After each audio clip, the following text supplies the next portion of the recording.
Merci Madame la Présidente. Alors moi, c'est un amendement complètement inverse à celui qui vient d'être présenté.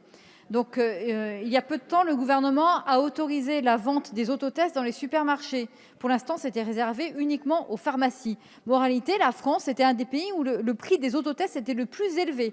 Nos voisins européens ont autorisé la vente des autotests dans les supermarchés.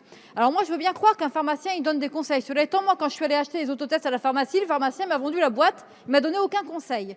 Donc, je ne sais pas pourquoi les Français seraient plus crétins que les autres Européens qui nous entourent.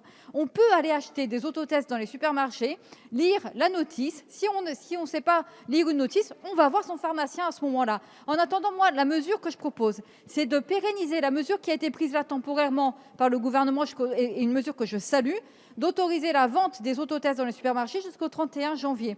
De la pérenniser, pourquoi?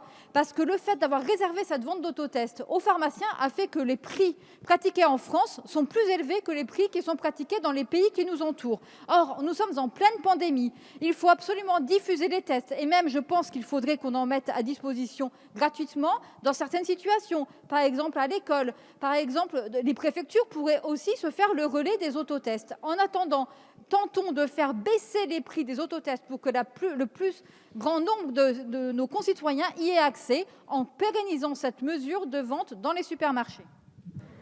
Bien.